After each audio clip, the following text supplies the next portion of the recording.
గురుగారు అధిక జ్యేష్ఠ మాసంలో సాధారణంగా ఏ కార్యక్రమాలు అంటే మంచి కార్యక్రమాలు చేసుకోకూడదు అని అంటూ ఉంటారు. అలాంటిది మనం భూస్థలాలు కానీ, లేకపోతే ఇళ్ల నిర్మాణం కానీ చేసుకోవచ్చా గురుగారు? అంటే ఒకటమ్మా, నిర్మాణం చేయడం వేరు, కొనుక్కోవడం వేరు. హ్మ్.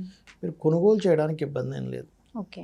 కానీ ఇంటి యొక్క శంకుస్థాపన చేస్తారు, చేయకూడదు. హ్మ్. హ్మ్. గృహప్రవేశం చేస్తారు, చేయకూడదు. హ్మ్. ద్వారబంధం నిలబెట్టడం చేయకూడదు. హ్మ్. అధిక మాసము అంటారు, అధిక జ్యేష్ఠ మాసము అంటారు. హ్మ్. ఈ సమయాల్లో కొన్ని శుభకార్యాలు పెండింగ్ పెడతారు.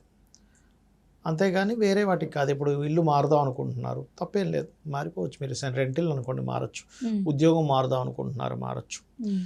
ఉద్యోగానికి ఇంకోటి ఏంటంటే, ఉద్యోగం వచ్చినప్పుడు వెంటనే జాయిన్ అయిపోవడమే, ఒక 2-3 రోజుల్లో చూసుకొని. అంతేగాని ఇప్పుడు మనకి ఈ నెలంతా బాగాలేదంటే నెక్స్ట్ మంత్ జాయిన్ అవుతానంటే మీకోసం ఆఫర్ కూర్చోదుగా.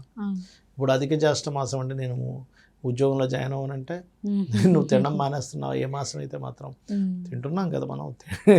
కాబట్టి ఏంటి, కెరియర్ విషయంలో, మనం చేసే వృత్తి పని విషయంలో ఇవేమీ చూడొద్దని చెప్తుంది శాస్త్రం.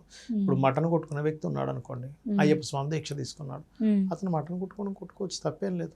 అదే వృత్తి అది కదా. అది వృత్తి కదా, నువ్వు బ్రతకడానికి ఉన్నటువంటి ఒక సోర్స్ కదా. కాబట్టి నువ్వు బ్రతకడానికి ఉన్నటువంటిది ఏదైతే ఉంటుందో దాన్ని మాత్రం నువ్వు వదిలేయాల్సిన పని లేదు.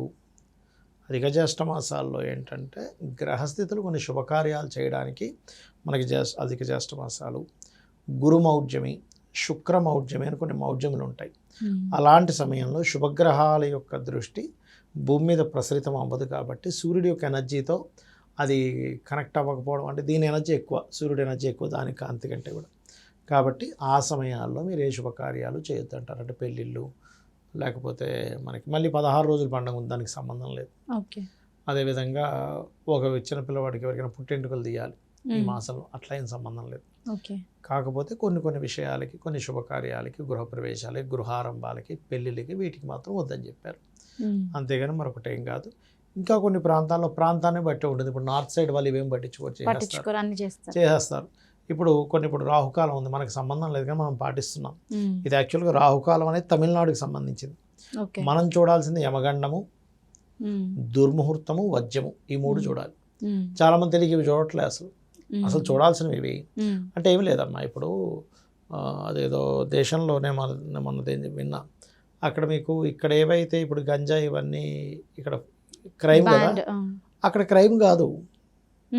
అక్కడ శుభ్రంగా వాళ్ళు క్రైమే కాదు అసలు. అక్కడ లీగల్. అక్కడ కొన్ని దేశాల్లో కొన్ని లీగల్. అక్కడ లీగల్ కదా అని ఇక్కడ వాడతానంటే కుదరదు కదా. అట్లాగే ఒక్కొక్క దేశానికి, ఒక్కొక్క రాష్ట్రానికి కొన్ని ఇప్పుడు దుర్ముహూర్తము, వర్జము ఇవన్నీ యమగండం మనం వాడాలి, రావుకాలం, గులికాలం వాళ్ళు వాడాలి. అది తెలియక ఇవి మనం వాడుతూ అసలు వాడాల్సిన వదిలేస్తున్నాం.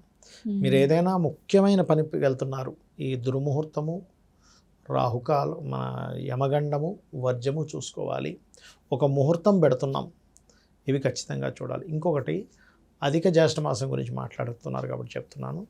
అధిక జ్యేష్ఠ మాసం ఉన్నా లేకపోయినా, మీకు గురుమౌఢ్యం ఉన్నా లేకపోయినా, శుక్రమౌఢ్యం ఉన్నా లేకపోయినా, మీ జన్మజాతకంలో ఇప్పుడు కొనుక్కునే టైమా కాదా ఇల్లు అనేది చూడాలి. గృహప్రవేశం చేసే సమయమా కాదు, అసలు మీ పేరు మీద కొనుక్కోవచ్చా, కొనుక్కోకూడదా, లేదా మీ జీవిత భాగస్వామి మీద పేరు మీద కొనుక్కోవాలి, ఇద్దరికీ బాలేదు పిల్లల పేర్ల మీద కొనుక్కోవాలా చూడాలి. అది వివాహమైన, గృహప్రవేశమైన, గృహారంభమైన ఈ జాగ్రత్తలు తీసుకోవాలి. ఇంకోటి, భార్య గర్భవతితో ఉంది, అప్పుడు మీ గృహప్రవేశం కానీ గృహారంభం కానీ చేయకూడదు. పిల్లల కోసం బలంగా ట్రై చేస్తున్నారు, పిల్లలు పుట్టట్లేదు ఒక పక్క, అప్పుడు గృహప్రవేశం చేయొద్దని చెప్తుంది శాస్త్రం. 4th హౌస్ వెయిట్ పెరుగుతుంది, 5th హౌస్ అనేది ఇది అవ్వదు, పాజిటివ్గా రాదు. అందుకని ఈ జాగ్రత్తలు తీసుకోవాలి. మొట్టమొదటిగా మీ పర్సనల్ చార్ట్లో మీకు ఆ యోగం ఎంతవరకు ఉంది అనే విషయాన్ని తెలుసుకోవాలి.